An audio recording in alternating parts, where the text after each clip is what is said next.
Hey everybody, it's Andrew Martin from Andrew Martin Energy, and today I want to talk to you about gratitude. So what is gratitude? Why is it important? And how can I start putting it into action in my life starting today? That is my intention behind this video, is to share with you some information that will help answer all of those questions. First of all, what is gratitude? The dictionary defines gratitude as the quality of being thankful, readiness to show appreciation for, and to return kindness. So quite simply, it is being in a state of being thankful, being a state of saying, yes, I would love that, thank you, and then also figuring out a way that I can return the favor or pay it forward. So why is gratitude important? It's one of those concepts that we talk a lot about in spiritual circles and in spiritual community, but I think oftentimes we sort of struggle with, or many of us don't really understand, okay, but why should I always be in a state of gratitude? Or why is that so important to find a state of being grateful? And also, how do I put it into action? How do I take this abstract concept and turn it into an action or a choice or something that I can start doing today? To me, the way that I think of the universe and the world is that it's essentially an echo chamber. Whatever it is that I'm sending out there, my thoughts, my beliefs, my choices, my patterns, my habits, whether they're unconscious or conscious, subconscious or conscious, it doesn't matter. Essentially, whatever it is that I'm putting out there is going to be returned to me. That echo is going to come back to me in some way so that my experience will always match whatever it is that I am sending out. Think about being in the state of gratitude. When someone gives you something that you love or does something for you that's really sweet or really kind or really generous, what happens? We say, oh my God, thank you. This is for me? Oh my gosh, you shouldn't have. I love it. It's perfect or beautiful, or it's beautiful. Thank you so much. You saved my life. Oh my God, I could not have done it without you. See what happens to my body language and my energy. I am open. I am receiving. The heart is forward. My shoulders are back and my hands are open to say, yes, thank you. Yes, please. I love it. Yes, thank you. I would love that. Yes, thank you for doing that for me. So energetically, I'm open and I am open to receive. I cannot say thank you without being grateful, and when I am in gratitude and being grateful, I'm automatically saying thank you. So when I'm in this position, no, I don't want it, I don't like it, this sucks, you're horrible, I hate you, it's your fault, I'm angry. To me, that is the opposite of gratitude. There's no way I can be open to receive if I'm like this energetically or emotionally. This is what we're looking for when we're talking about gratitude. So how can I be grateful? How can I put it into action? How can I take the steps to start putting gratitude into action, putting it into play in my life starting today? There's a couple of simple ways that I'm going to share with you that you can start using right now. One of the most important ones, I think, or one of the easiest ones, is to think of all the things in your life that you don't have to ask for, you don't have to manage, you don't have to look for. They are there every single moment of every single day, no matter what. Think about when you wake up in the morning. The sun is shining, the birds are singing, or maybe the snow is falling, or the rain is falling, or what have you, or maybe it's cloudy, but the weather, the oxygen, the trees, nature, the grass, the clouds, the sky, the animals, none of that we have to ask for. Gravity. All of it is given to us. Every single day we have that available to us, and we don't have to ask for it or manage it. It is just always there. Start by finding a way to be grateful for the things that are in your experience, whether or not you ask for them. They are always there. Think also of the roads, the buildings, the library, the policemen, the firemen, all of the public services and the utilities. Sure, we may pay for them through our taxes, and sure, it may cost me $1.50 or $2 to ride the bus, but it's still there. It shows up. I don't have to do anything. It just arrives.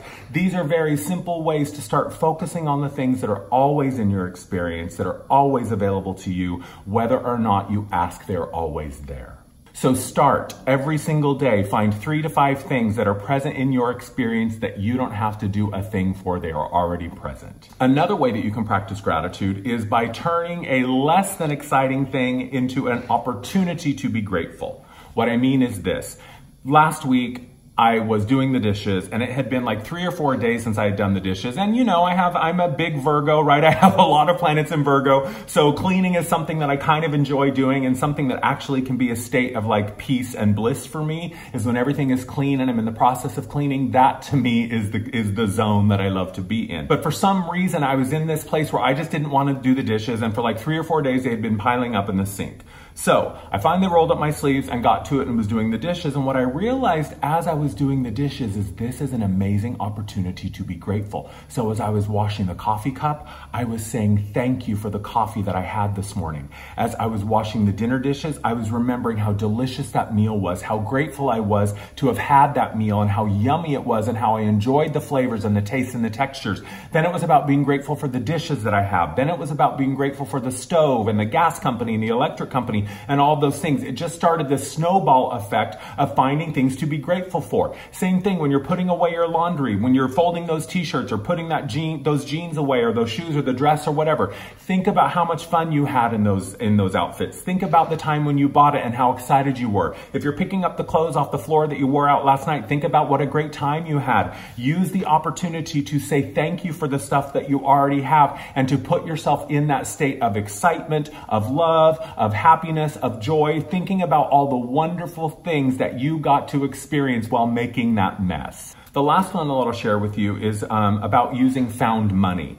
And what I mean by that is money that you find on the street or in a coat pocket or in the couch cushions, whether it's, a penny or $20, doesn't matter. What I do is throughout the month, I will collect all of the money that I find, no matter where I find it, and I will set it aside. And at the end of each month, I figure out a way to pay it forward. If it's a smaller amount of money, I'll just put it in my pocket and carry it around with me throughout the day, looking for an opportunity to give it away or to pay it forward, right? If I see someone asking for change and I feel guided to share it with them, I'll do that. Sometimes I'll just drop little bits of money around around the city, by the grocery store, in the park that I go to, just on the street, sort of making it kind of like a scavenger hunt, knowing that someone else is going to find it and that it might be the quarter that they need or it could change their day, right? Just the enjoyment of like, I found a $1 bill on the street today. If it's a larger amount of money, what I will do is I will set it aside and then I will donate it. Find a charity or an animal rescue or a soup kitchen or a food pantry. Finding a way, if it's a larger amount of money, to pay it forward. I don't know, recently I saw the Girl Scouts out selling cookies and I personally didn't want to eat them, but I bought a box and I said, hey, pay it forward. The next person that comes up to buy a box, give them an extra box. So there's a million ways that we can find to put gratitude into action. It doesn't have to cost us a thing, doesn't have to deplete our resources. Gratitude is important because what it does is it says to the universe, I am in receiving mode. I am open to receive. I am grateful for what I already have. I am grateful for the material objects, for the experiences, for the circumstances that I am in, and I am finding a way to say thank you and to pay it forward or to return the favor. These are just a couple of simple ways that I have found to put gratitude into action in my life, and I hope that they help, because one thing I know for sure is gratitude is one of the quickest ways to turn frustrating, less than ideal circumstances into something that actually begins to move us towards a life that feels healthy, balanced, abundant, and thriving. Thank you for watching. I hope that this helps. How do you like to express gratitude in your life? How do you like to put gratitude into actions? Like, subscribe, and comment below and let me know. Bye.